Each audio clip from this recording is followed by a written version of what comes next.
अभी वो भी वक्त होता था जब देश की राजनीति का केंद्र बिंदु जाट समाज होता था।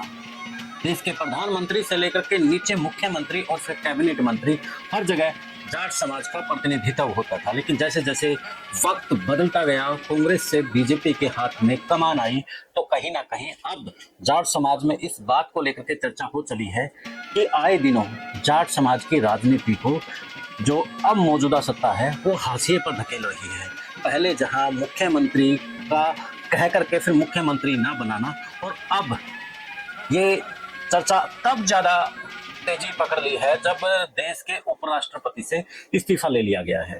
यानी कि इस्तीफा लेने की बात खुद जाट नेता ही कह रही हैं।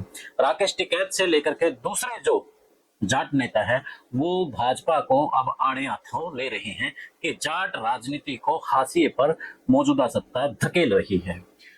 जो वक्त था, कभी चौधरी चरण सिंह हो या फिर ताऊ देवीलाल हो, नीचे फिर आप दिल्ली की पॉलिटिक्स में भी साहिब सिंह वर्मा मुख्यमंत्री रहे, तो वहीं हरियाणा के मुख्यमंत्री जो राजनीति में बहुत बार जाट मुख्यमंत्री रहे। लेकिन अब जैसे ही बीजेपी की सत्ता आई, उसके बाद कहीं ना कहीं जाट राजनीति को हाशिए पर धकेलना शुरू हो गया है। इस बात को लेकर के अब खुद किसान जो जाट नेता है वो इस बात को लेकर के कह रहे हैं। खुद राकेश टिकैत ने भी इस बात को लेकर के कहा है।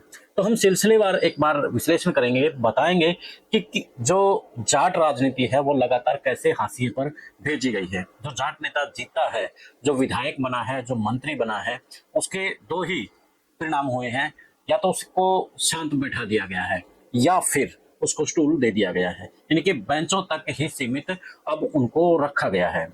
सबसे पहले हम हरियाणा की राजनीति पे आएंगे। हरियाणा की राजनीति में 2014 से पहले देश जो प्रदेश के अंदर जाट पॉलिटिक्स बड़ी हावी थी, और भूपेंद्र सिंह हुड्डा का भी एक वायरल हुआ था भाषण, जिसमें उन्होंने कहा था कि मैं पहले जाट और फिर सीएम हूँ। यानी कि उस वहां से एक उबाल आना शुरू हो गया था, और वहां से जो दूसरे वर्ग कांग्रेस के साथ खड़े थे वहां से उन्होंने अपनी कन्नी काटने शुरू कर दी थी। तो इस बात को बीजेपी ने भी लपक लिया, और जो बीजेपी के जाट लीडर थे जिनमें कैप्टन अभिमन्यु, धनखड़, सुभाष बराला, ऐसे बहुत से नेता थे जिनका फिर हाशिए पर धकेलना शुरू कर दिया। वो बात अलग है कि जो महत्वपूर्ण विभाग थे, जो ताकतवर मंत्रालय थे, वो जाट वर्ग को दे दिए गए थे।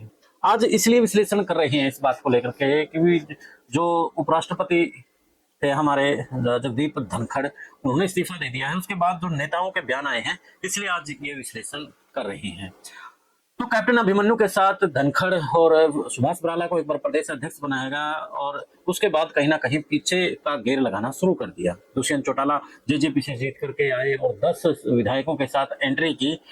तो दुष्यंत चौटाला को पावर तो दे दी, लेकिन अब उनको हरियाणा की राजनीति से कहीं ना कहीं बाहर कर दिया है। जिस तरीके से उसके लिए पूरा माहौल बनाया, उसके लिए जो ग्राउंड तैयार किया। तो इसी प्रकार यूपी की भी बात करें, क्योंकि जो जाट राजनीति है वो हरियाणा के अलावा राजस्थान और यूपी में भी चलती है। राजस्थान में भी अब हाशिए पर है और यूपी में भी हाशिए पर चले गए हैं। और दिल्ली की घटना तो आपको याद ही होगी, चुनाव के दौरान पहले तो प्रवेश वर्मा को लेकर के कहा गया कि उनको मुख्यमंत्री बनाया जाएगा। जब लगभग 11 एमएलए जाट समाज से जीत करके आए हैं दिल्ली के अंदर, तो उसके बाद वहां से रेखा गुप्ता को मुख्यमंत्री बना दिया गया। जिसके बाद जो जाट लीडर थे या फिर जाट समाज था, वो कहता नजर आया कि हम ठगा सा महसूस कर रहे हैं।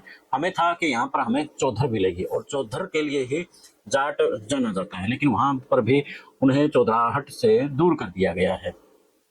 तो हरियाणा की बात करें तो हरियाणा में भी ऐसा ही कुछ हाल है। यहाँ पर भी लगभग 10 साल तक इंतजार किया कि अब की बार हम यहाँ पर फिर से चौधर लेकर के आएंगे, लेकिन चौधराहट कहीं ना कहीं दूर होती गई, और हरियाणा की राजनीति में जाट और नॉन जाट का जो नारा था वो कहीं ना कहीं हावी होता नजर आया।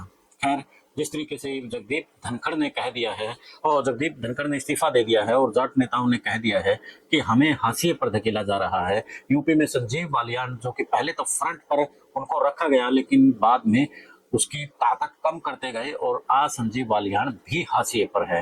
हरियाणा में 2014 में आपको याद ही होगा, चौधरी बरिंदर सिंह भी गए थे कि वहां पर सीएम पद मिलेगा, वहां पर अच्छा सम्मान मिलेगा। एक बार तो खूब सम्मान दिया, लेकिन फिर कहीं जैसे वो हरियाणा में कहते हैं कि नीचे से कुर्सी निकाल दी, तो ऐसा ही कुछ बीजेपी वाले करते हैं। तो वहां से चौधरी बरिंदर सिंह अब 2024 के चुनाव से पहले बीजेपी को छोड़ फिर कांग्रेस में आ गए और वीरेंद्र सिंह कांग्रेस में अपने यानी कि 2024 का उन्होंने चुनाव लड़ा। तो वीरेंद्र सिंह, संजीव बालियान, कैप्टन अभिमन्यु और धनखड़ बेशक प्रदेश अध्यक्ष रहा, लेकिन अब उनके पास भी कोई ताकत नहीं है। तो यूपी, राजस्थान और हरियाणा में जिस तरीके से जाट समाज को हाशिए पर डाला गया है, अब इस बात का लेकर के कहीं ना कहीं समाज में रोष है। आप क्या कहेंगे इस वीडियो पर? कमेंट करके जरूर बताना। देश और प्रदेश की खबरों के लिए जुड़े रहें विश्व प्रेम न्यूज के साथ। मिलते हैं फिर एक नए मुद्दे के नए विश्लेषण के साथ। जय हिंद, जय भारत, जय हरियाणा।